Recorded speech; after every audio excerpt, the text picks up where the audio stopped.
This is the Lord of Pain, and true to its name, this model has been a pain for me to paint. I mean, can you blame me? Just look at it. Just look at the details of this bad boy. I can barely see without any glasses these days, and this thing has details for days. The thing is, I did start this project about a year ago, but damn, with how hard playing Slaanesh is on AOS, I just lost interest and went to my Soulblight peeps and play with the Bonnie boys.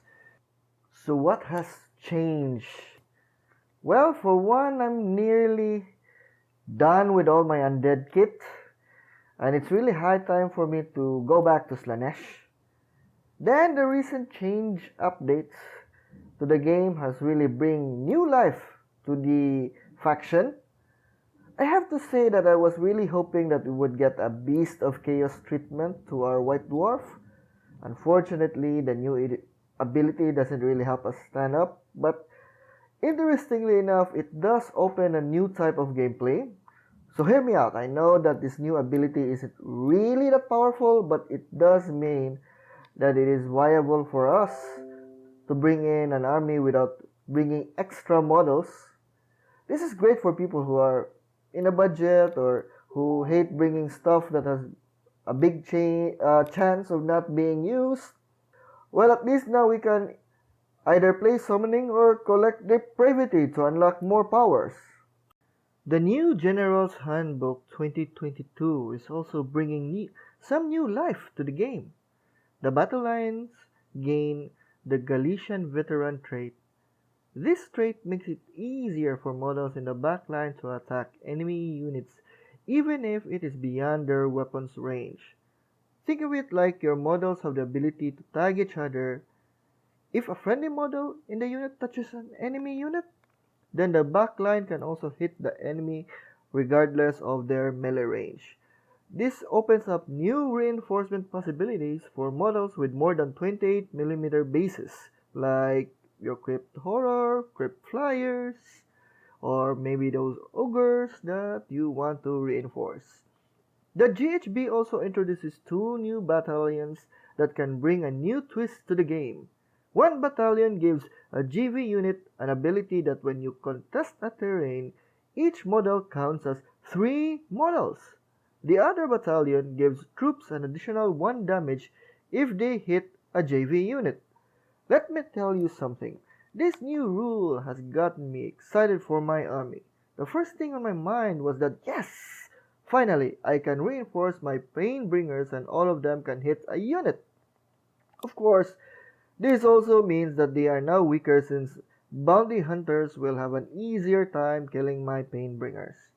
I'm not sure which is the best move. Do I turn my pain bringers into GV so that I can rush them with a pile of 10 models, or just use my bliss barbs as conquerors, sit back and stand on an objective counting as 30 units with just 33 actually, with just 11 models on that unit.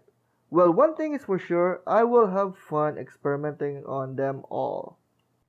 And then finally for the recent updates for our army, we have some new points changes for our mortal units, and oh damn for Sigvald, he is going to be a staple for a very long time. I'm also glad that our Blizzbarb archers have been further discounted. I feel that now at least they are fairly priced for a range unit that can barely damage. The Twin Souls and Pain Bringers have also been discounted. I'm not really interested in the Twin Souls, but they have a good damage, but they're good damage and attacks, but because they don't have any rend, it really hurts them.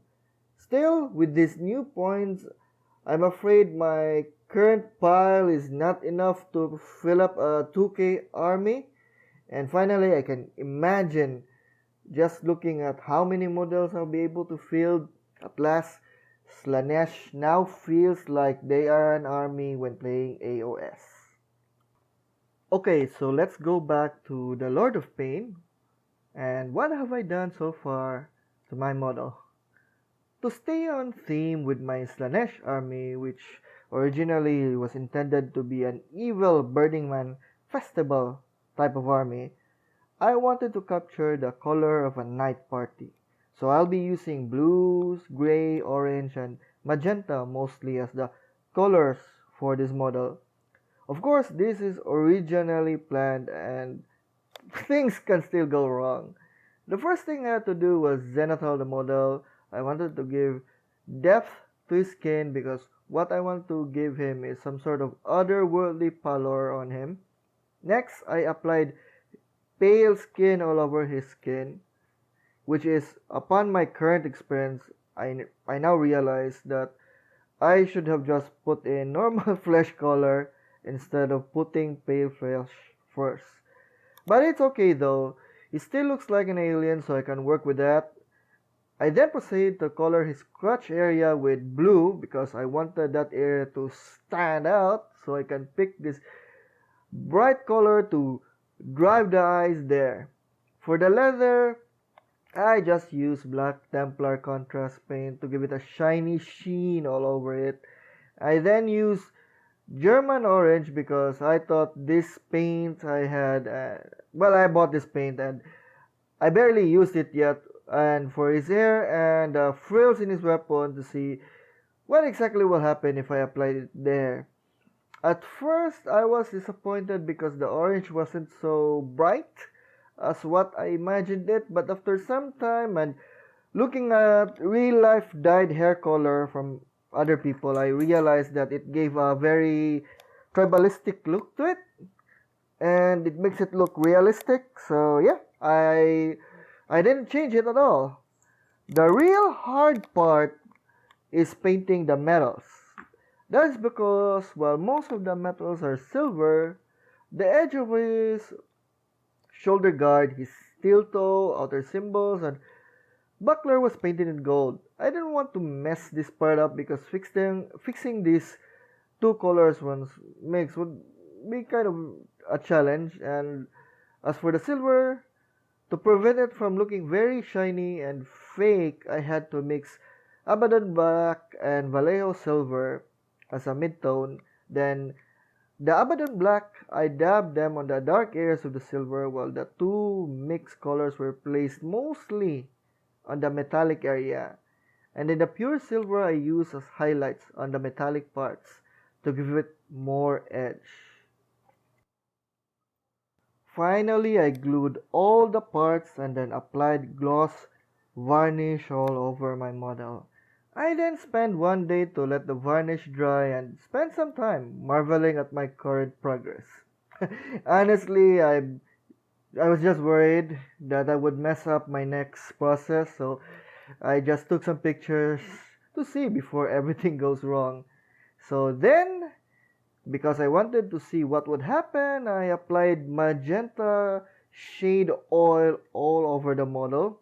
I just made sure not to hit the orange colors to preserve the hair color and the frill color. And voila, this is how my boy looks. Yes, he does stray from the original plan somewhat. I know where I went wrong, and if ever I wanted to try to redo the color scheme, at least I have some idea to get it right, but still, my Lord of Pain looks badass. So yes, I am happy with the results, and all that's left is to add some highlights on the skin. I want to bring back the pale skin to the light areas of his face, shoulders, and pecs. Now all that's left is the base. This is the easy part. All I did was paste some cork sheet to raise some areas and then apply sand texture all over it. I know I really should have left it alone because by now it looks really good after it dries, but we're playing Slaanesh here, so let's try perfection. I then zenithal the base and apply colors to it so that the sand won't have uniform colors on the area. I glazed yellow ochre all over the base, and then for the dark area, I use dark yellow on it, and then for the top part, I use yellow sand. Yellow light sand, I mean.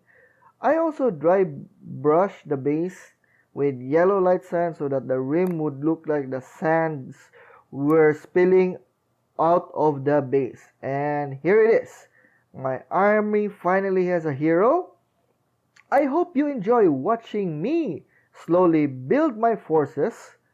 For my next project, I think I'm going to build 10 more demonettes for my kill team.